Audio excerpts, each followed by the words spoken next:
Chevella bus accident కేసులో ముగ్గురు అక్క చెల్లెళ్ళు తాండూరుకు చెందిన వాళ్ళు చనిపోయిన సంగతి తెలిసిందే.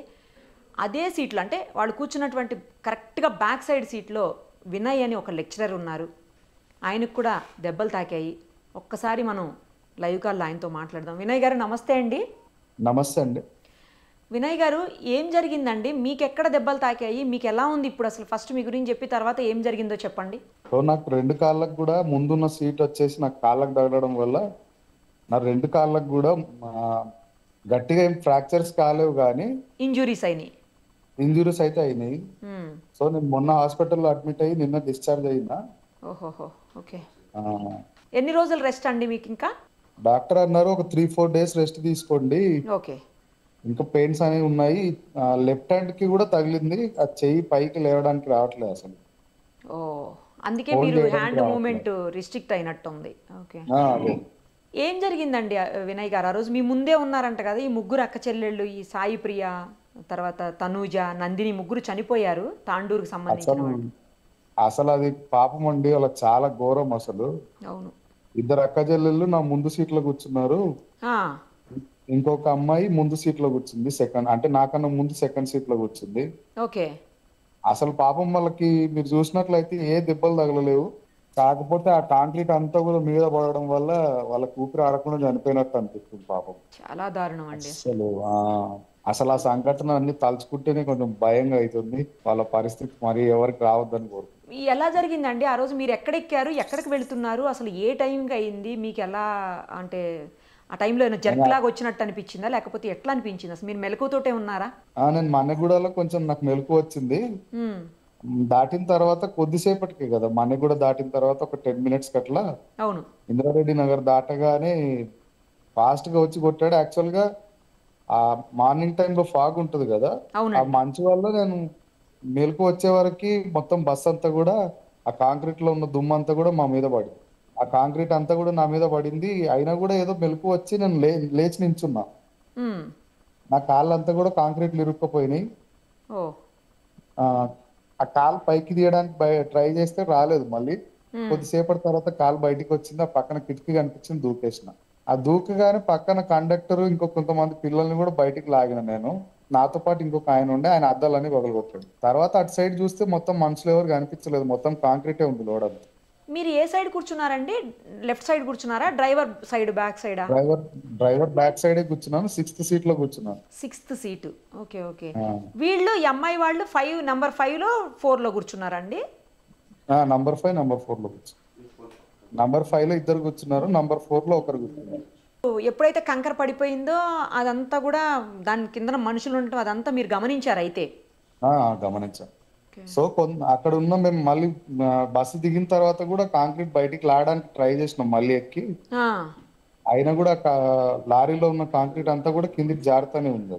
ఆ, ఇప్పుడు ఈ ముగ్గురు అమ్మాయిలు ఉన్నారు కదండి, సిస్టర్స్ ముగ్గురు, వీళ్ళు ముగ్గురు కాంక్రీట్ లోపల ఉండిపోయారా? కనిపిస్తున్నారా, అసలు కనిపించట్లేదా అండి వాళ్ళు? లేదు, కనిపించట్లేదండి, అసలు అమ్మో. కనిపించట్లేదు. అంటే కంకర మొత్తం ముంచేసింది వాళ్ళని, మునిగిపోయారు కంకరలో. అవును, ముంచేసి. ఓహో. ఏ సీట్ వరకు ముంచేసిందండి కంకర? కూర్చున్న వాళ్ళు కూర్చున్నట్టు ఎక్కడ వరకు మునిగిపోయారు? ఏ సీట్ నెంబర్ వరకు? మా సీట్ వరకు వచ్చిందండి, 6th సీట్ వరకు వచ్చింది. హ్మ్.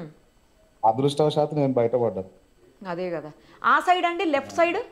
లెఫ్ట్ సైడ్ లో ముందు సీట్లు అన్ని కూడా ఆ లారీ వచ్చిన ప్రెజర్ తో ఆ సీట్లు అన్ని జరిగి ఈ సీట్లకు తగిలింది. ఆ ముందు సీట్లలో ఎక్కువ కాంక్రీట్ అయితే రాలేదు, డ్రైవర్ సీట్ దగ్గర కాకుండా. ఓకే. ఎక్కువ స్పీడ్ లేకుండా నార్మల్గానే ఉందా అండి, లేకపోతే ఎక్కువ స్పీడ్తో ఓవర్లోడెడ్ అయి ఉందా అసలు బస్సు?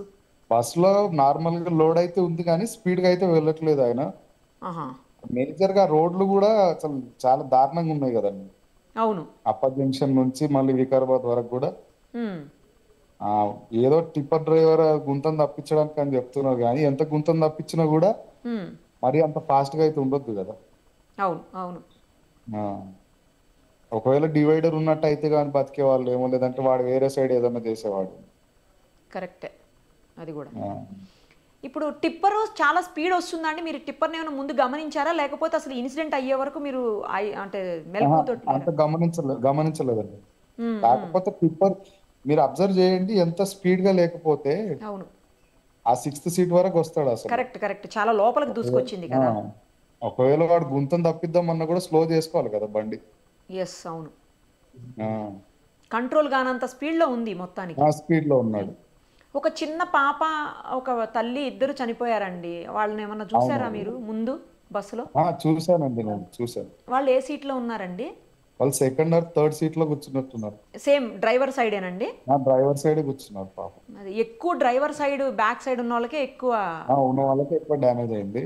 ఆ, కొంతమంది ఏజ్డ్ పర్సన్ కూర్చున్న వాళ్ళు, వాళ్ళకి మరి భయానికో దేనికో కానీ ఉమ్. లెఫ్ట్ సైడ్ లో కూర్చున్న వాళ్ళకి కూడా ఇంజురీస్ అయింది బాగా. సడన్ గా దెబ్బ అంటే ఇట్లా ఒకదాన్ని ఒకటి గుద్దుకునేసరికి మీకు తెలిసింది ఇట్లా అయిందని. అప్పటిదాకా అవునవును. అబ్జర్వ్ చేయలేదేమో. లేదండి, ఆ కాంక్రీట్ నన్ను కూడా హాఫ్ వరకు వచ్చింది నాకు. ఉమ్.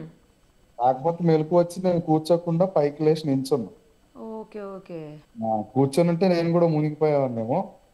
అదేలేండి. నించోగానే ఇంకా కాంక్రీట్ పడతానే ఉంది. కాలు బయటికి తీసి పక్కన కిటికీలో నుంచి బయటికి దూకాను, నేను ఇంకొక ఆయన. అద్దాలు పగలు కొట్టేసుకుని దూకేశారు. ఇటు రైట్ సైడ్ పగిలిపోయాయి, ఓహో. డ్రైవర్ వెనకాల. అటు సైడ్ అన్ని కూడా మేమే పగలు కొట్టినాం. మీరు లేచేసరికే ఈ అమ్మాయిల మీద మొత్తం కప్పేసి అసలు ఏం కనిపించట్లేదండి? ఈ ముగ్గురు అక్క చెల్లెలు ఏం కొంచెం కూడా కనపట్లేదు అసలు? నేను ఆ టైంలో అంత అబ్జర్వ్ చేయలేదండి. కాకపోతే కాంక్రీట్ అంతా కూడా బస్సులో పడింది. ఓకే. బస్సులో దిగిన తర్వాత ఒక 5 minutes కి చూసిన తర్వాత మొత్తం ఏం లేదు అక్కడ, మనుషులు కనిపించట్లేదు అసలు. మేజర్ గా డ్యామేజ్ జరిగింది అయితే ఆ కాంక్రీట్ వల్లనే. కాంక్రీట్ వల్లే, అవును. ఆల్మోస్ట్ 25 టన్స్ ఉన్నది, 20 టన్స్ వరకు ఇందులో డంప్ అయిపోయిందండి. పడిపోయింది, ఇందులోకి పడిపోయింది బస్సులో. పడిపోయింది. అది క్లియర్ చేస్తున్న కొద్ది కూడా ఆ లారీలో ఉన్న కాంక్రీట్ అంతా కిందికి జారుతానే ఉంది. జారుతూనే ఉందా మళ్ళీ ఇంకా కూడా? ఆ, అది అది మేజర్ గా ప్రాబ్లం అయింది అసలు క్లియర్ చేయడానికి. ఓహోహో. హెల్ప్ చేయడానికి వచ్చిన వాళ్ళకి కూడా అదే మేజర్ గా ప్రాబ్లం అయింది. ఆ ఓకే. కాంక్రీట్ జారడం వల్లనే మేజర్ ప్రాబ్లం. కాంక్రీట్ లేకుండా ఉంటే అంతమందికి అవ్వకపోయేటిదేమోనండి కదా. ఇంత ఎక్స్టెంట్ లో అయ్యేది కాదు. ఇంతమంది ఇది అయ్యేవాళ్ళు గారు. ఉమ్, చాలా మంది సఫకేషన్తో కూడా చనిపోయిన పరిస్థితి ఉంది. మేబీ. ఏదైనా బ్యాడ్ లక్ అండి. మీరు దేవుడి దేవాల అస్సలు బయటపడ్డారు. అస్సలు ఆ పరిస్థితి మళ్ళీ ఎవరికి రావద్దండి అసలు. అస్సలు, అవును, కరెక్ట్ మీరు అన్నది. అసలు అప్పుడు కింద ఆ, కింద హస్బెండ్ ఉన్నాడు, ఉమ్. పిల్లలతో ఉన్నాడు. పిల్లలకి ముక్కులో నుంచి బ్లడ్ వస్తుంది. బా. దారి ఎక్కడుందో తెలియదు. అమ్మో. సింగిల్ గా జర్నీ చేసే వాళ్ళంటే ఏం కాదు, కానీ ఉమ్. ఫ్యామిలీతో జర్నీ చేసే వాళ్ళు కొంతమంది వైఫ్ ని ముందు కూర్చోబెట్టి తన వెనకాల కూర్చుంటారు కొంతమంది. అవును, అవును. అట్లా కూడా జరిగింది కొంతమంది.